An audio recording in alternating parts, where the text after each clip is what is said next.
Hello, কোথায় তুমি? ঘুমাই। ওঠো, কেন? দেখা করবো, বের হও।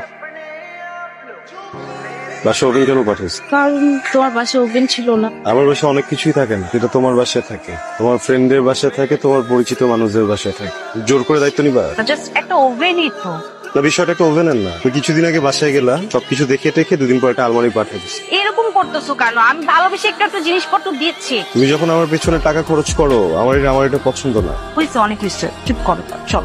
কোথায় যাবো? আমরা কিছু খাই, ক্ষুধা লাগছে তো আমার, কিছু খাই নেই। তুমি তবে যাও, কেন আমি অফিসে। আচ্ছা ঠিক আছে, চল। এই মামা দাঁড়ান। আমি তো কাজের সাইডে যাচ্ছি, তুমি রিক্সা উঠলা? আমি সামনে নেমে যাব। মামা সামনে পায়ে রাখেন। সাবধানে যাও। তুমিও সাবধানে যাও, মামা যান। এখন কয়টা বাজে? 11টা বাজে। নির্লিপ্তের মতো বলে ফেললে এখন 11টা বাজে। তুমি যে একটা দায়িত্ব জ্ঞানহীন মানুষ, এটা তোমাকে দেখলেই বোঝা যায়। 11টা বাজে এটা নির্লজ্জের মতো কেমনে বলছো? বলে আমি ঠিক টাইমে আসছি। আমার কাজ তো চলছে ভাইয়া, তাহলে আপনি চিৎকার করছেন? আহা, চিৎকার করবো না, উপর মহল থেকে চাপ আসছে, প্রতিটা টয়লেট আমার সুন্দর মতো বুঝাই দিতে হবে। ক্লায়েন্ট আমাকে প্রেশার দিচ্ছে, এভাবে চলতে পারে না। বলবে আমি একজন ইঞ্জিনিয়ার, আপনি আমার সাথে চিৎকার করতে পারেন না, আমি তো কথা বলছি আপনার সাথে। নাফিস, তুমি আস্তে কথা বল, কথা মুখে যাইতেছে না। ইঞ্জিনিয়ার আমি বেটা, ফাইজলামি করছ তুই? নাফিস, এই চুপ, কিসের নাফিস? তোর মহল্লার ছোট ভাই আমি, মূর্খ কথাকার, দালাল একটা। সমস্যা কোথায় এগুলো মানুষটা? ও যদি কাজ না করে কাবিতে চাকরি দিয়ে, তোর বাপ এসে কাজ করবে? হ্যাঁ, আমার ডিউটিটা ঠিক মতো না করতে পারলে তো সবকিছু আমি বুঝাইতে পারবো না। আমার তো চাকরি থাকবে না। করবে না তোর চাকরি? আমার বাবা এত কষ্ট করে পড়ালেখা করে ইঞ্জিনিয়ার বানাইছে, তোর মতো দালালের কথা শোনার জন্য না। নাফিস, তুমি কিন্তু ভুল বুঝতেছো, আমি আবারও বলে দিলাম কিন্তু। হ্যালো, কাজের সময় আবার ফোন দিচ্ছ কেন? কি হয়েছে বলো না। ফোনটা রাখো। কোনো সমস্যা হয়েছে অফিসে? আরে ভাই, ফোনটা রাখো।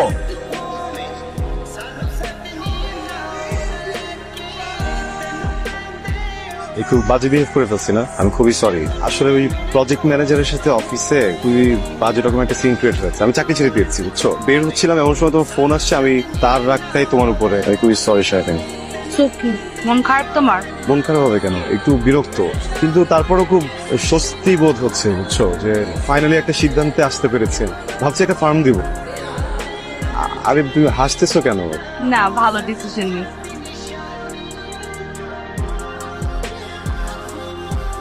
স্বামীর ব্যাপার বলছি, আমি কিছু নেবো না। এটা জামা কাপড়ই তো, এরকম করতেছো কেন? এখন তো খুব মেজাজ খারাপ হবে। একদিনে মানুষ কতবার মেজাজ খারাপ করে? ঠান্ডা হও, রিল্যাক্স, চিল। Excuse me.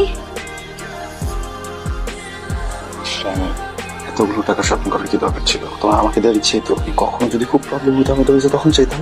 তুই এরকম করো না প্লিজ, কিচকিচ করা বন্ধ করো। Come on. হ্যালো? শামিল, আমার ফোনে কিছু টাকা আসছে। না তো, কিসের টাকা? এই পৃথিবীতে এমন কেউ নেই যার কাছে আমি 50,000 টাকা পাই। আর এমন কেউ নাই যে আমাকে 50,000 টাকাও দিবে, একমাত্র তুমি। পাঠাইনি। আমাকে সত্যি সত্যি একটু বলবা টাকাটা তুমি পাঠিয়েছো কিনা? শুধু শুধু মেজাজটা খারাপ হবে এবং এটা সিক্রেট হবে।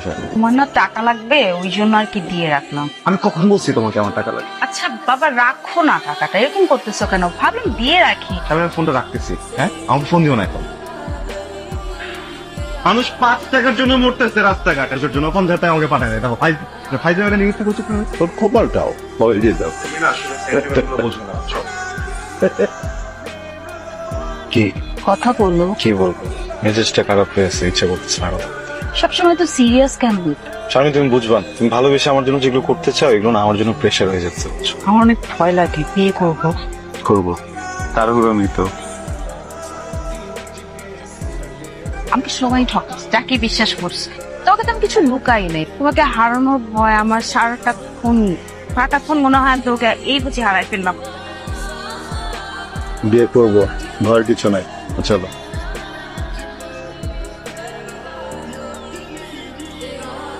আচ্ছা, তুমি কোথায়? বাসে নাকি বাইরে? আমি ফারুকের সাথে একটু কথা বলছি। সমস্যা নেই, বলো। আমি তোমাকে বললাম না যে আমার পরিচিত একটা ফার্মে আমি কন্ট্যাক্ট করব, তো ওরা তোমার সাথে কালকে মিট করতে চাচ্ছে। আচ্ছা ঠিক আছে, ফোন দিচ্ছি পরে তাহলে। ওকে, রাখছি, লেটার, বাই। আমি তোমার চিন্তার সাথে একমত। তুমি কেন চাকরি করবে? তোমার ইনোভেটিভ চিন্তায় যদি কাজে না লাগে তাহলে চাকরি তো তোমার জন্য না। এটা আমি অ্যাপ্রিসিয়েট করি। ধন্যবাদ।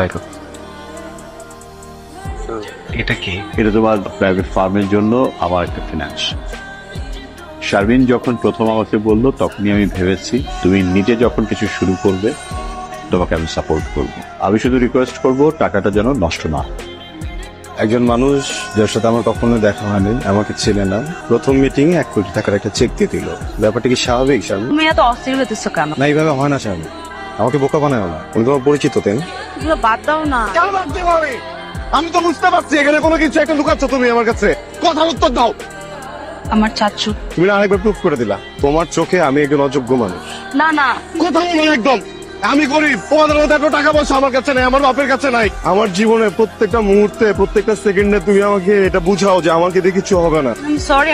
নো, আমি শুনতে চাই না। চাচার টাকা আছে, 1 কোটি টাকার গরম দেখো আমার না। শারমিন, আজকের পর থেকে তুমি আর কোনোদিন আমার সাথে কথা বলবা না।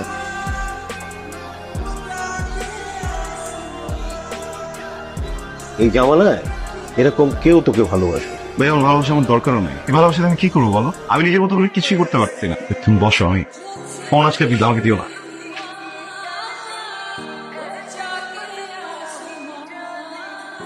আমিও তার ব্যাপারে খুবই সিরিয়াস, কিন্তু দেখো এত নিবেদিত প্রেমিকা না আমি হজম করতে পারবো না। হ্যাঁ, আমরা না একটু বসি।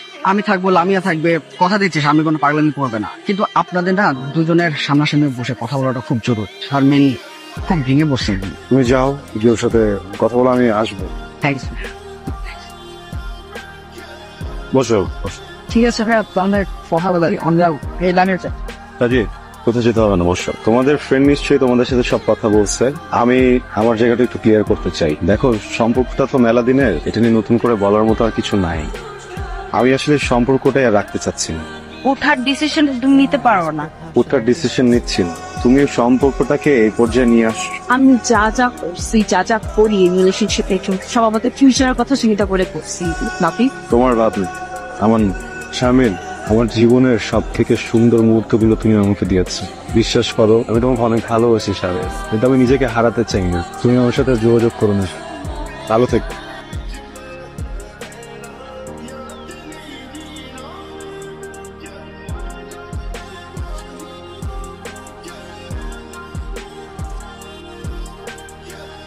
তুই যদি একদিনের জন্য আমাকে ভাই হিসেবে মানিস তাহলে কথা বল। ধর ফোনটা ধর। হ্যালো, তুমি শুনতে পাচ্ছ? শামিল,